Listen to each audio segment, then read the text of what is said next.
O Salmo capítulo 4 é uma continuação do capítulo 3. Davi está fugindo de Absalão, houve uma conspiração, ele teve que abandonar o seu trono. E no capítulo 4 ele mostra que mesmo em circunstâncias difíceis, Deus é aquele em quem ele mantém a sua confiança, o motivo da sua alegria, o motivo da sua satisfação. Vamos aprender um pouquinho com Davi, com o Senhor, através do Salmo capítulo 4.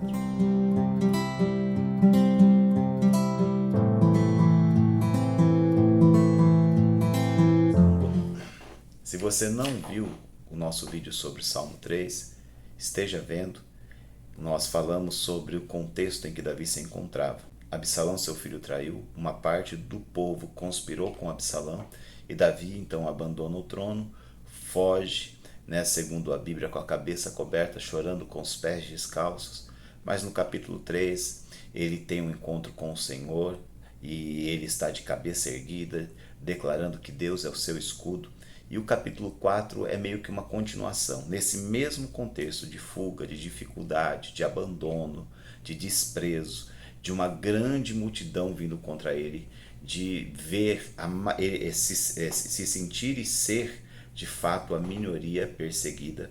Davi continua confiando em Deus. E eu quero ler com você o versículo 1 de Salmo capítulo 4, que diz assim: Responde-me quando clamo, ó Deus que me faz justiça. Dá-me alívio na minha angústia. Tem misericórdia de mim, ouve a minha oração. Essa sentença é uma afirmação, é a certeza, é a convicção que Davi tem no seu coração. Um Deus que responde quando ele clama, um Deus que faz justiça aos seus, um Deus que dá alívio na angústia, um Deus que tem misericórdia e ouve a oração. Os salmos, em uma de suas características, é o homem falando com Deus, enquanto que a Bíblia é Deus falando com o homem em sua grande maioria. No salmo nós vemos uma diferença. Os homens estão falando com Deus, mostrando o coração do homem que serve, que confia no Senhor. Este salmo exemplifica bem isso. Davi era um homem que confiava em Deus, que tinha em Deus sua segurança. E mesmo passando por momentos difíceis, isso não mudou a sua essência. Então, mesmo estando numa situação, em uma circunstância totalmente contrária, ele está declarando a fé num Deus que responde o clamor, que responde a angústia e que tem misericórdia. Ele fala algumas coisas neste versículo 1. A primeira é que Deus responde ao clamor. Ele tem essa convicção que quando ele clama, ele é ouvido. Ele não está sozinho, ele não está falando ou orando para se sentir aliviado somente.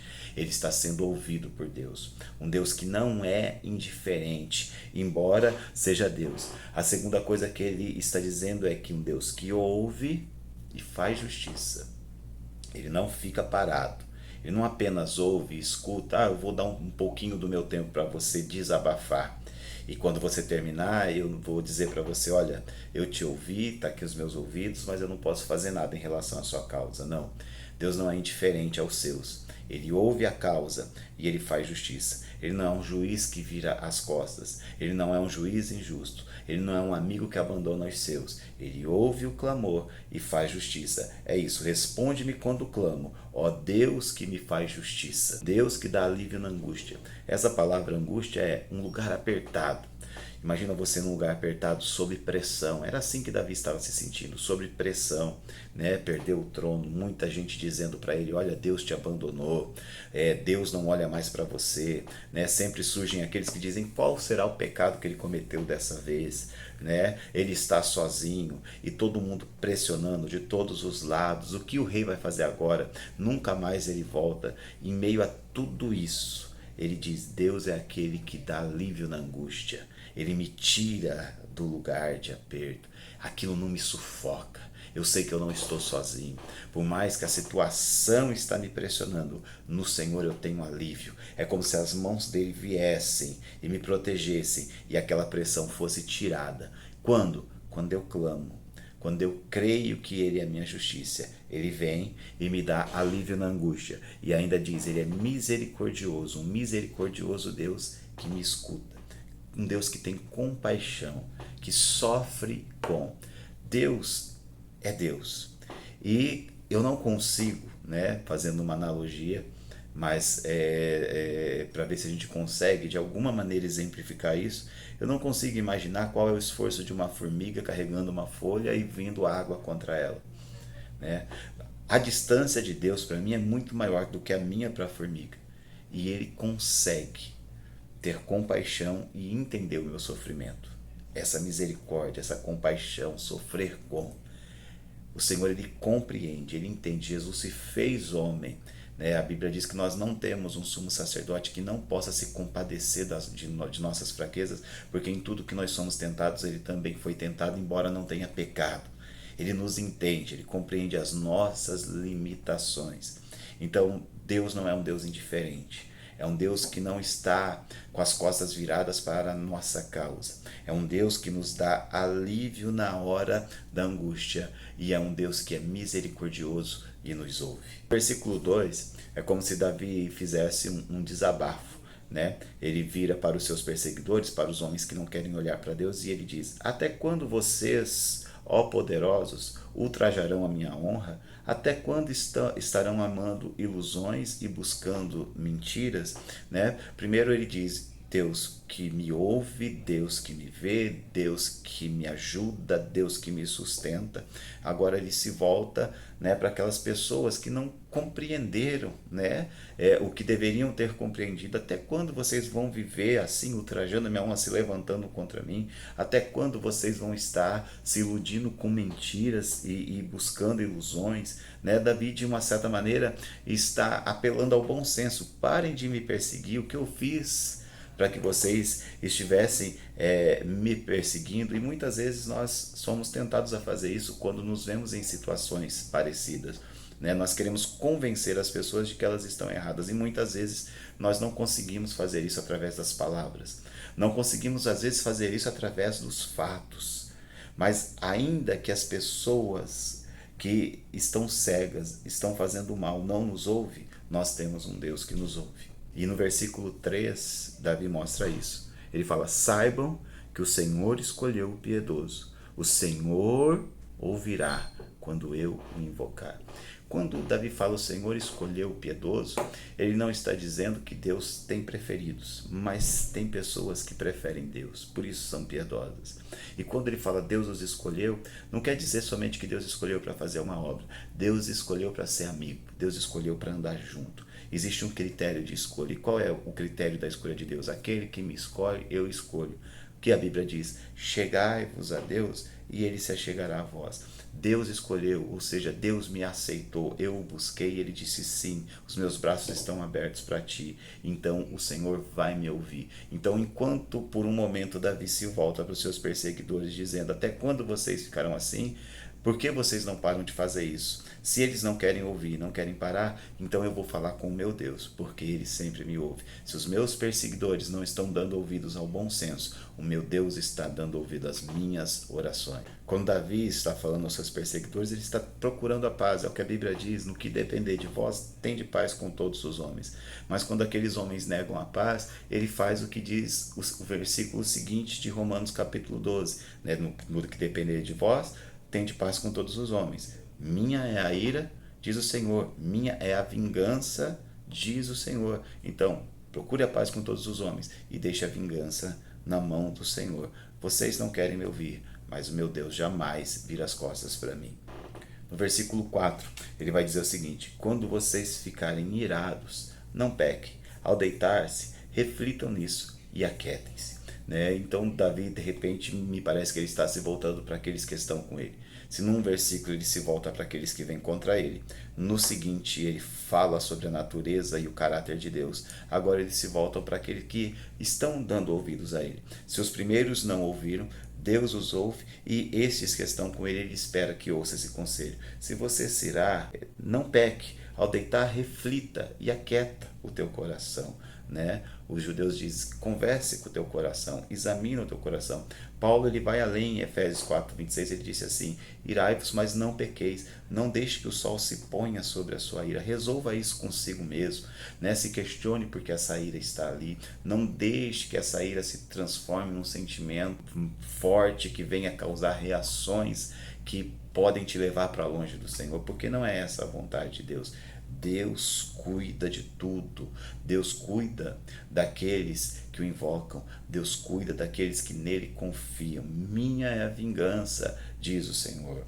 Versículos 5 e 6 ele vai mostrar que a base da relação com Deus é a confiança. Eu não vou mirar e não vou fazer justiça com as minhas próprias mãos, porque eu confio num Deus que cuida de mim. Ofereçam sacrifícios como Deus exige e confie no Senhor. Muitos perguntam: quem nos fará desfrutar o bem? Faze, ó Senhor, resplandecer sobre nós a luz do teu rosto. O culto não cessa porque eu estou sendo perseguido. A minha adoração a Deus não cessa porque eu estou num momento difícil. Ofereçam sacrifícios como Deus exige.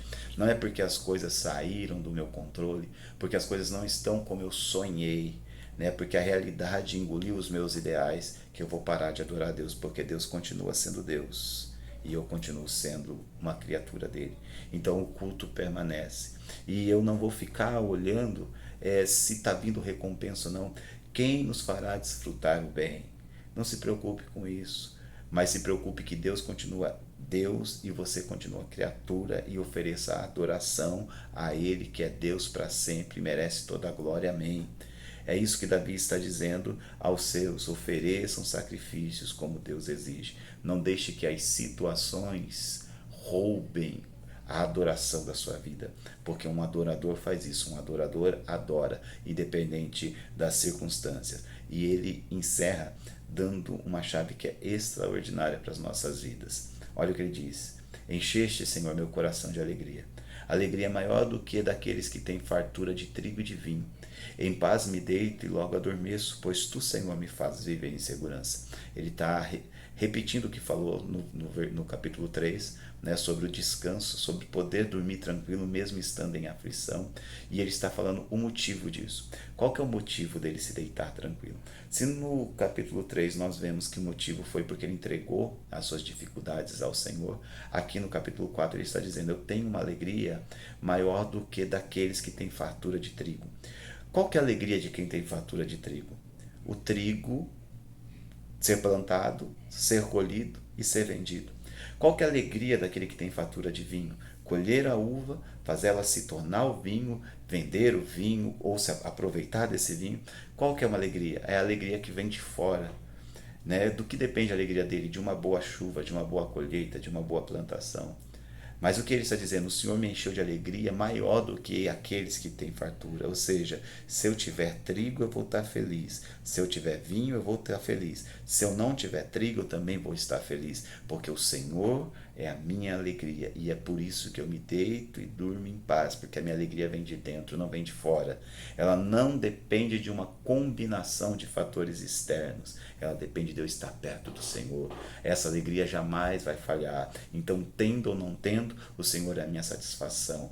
Indo ou não indo, o Senhor é a minha satisfação. Chovendo ou não chovendo, o Senhor é a minha satisfação. Isso nos faz lembrar a palavra do profeta Abacuque, que disse: ainda que a figueira não floresça, que não haja fruto na vide, ainda que decepcione o produto da oliveira, e os campos não produzam mantimentos, ainda que as ovelhas malhadas sejam arrebatadas e nos currais não haja gado, ainda que dê tudo errado, que não haja colheita, que nós percamos toda a nossa criação, toda a fonte de sustento vai embora.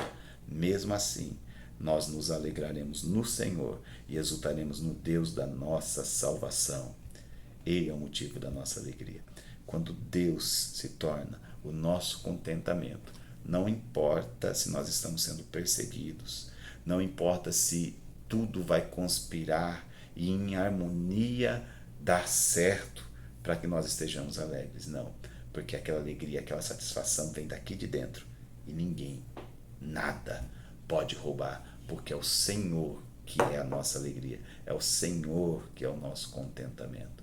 Que Deus os abençoe, em nome de Jesus. Que a alegria do Senhor enche o coração de cada um de vocês, porque a alegria do Senhor é a nossa força.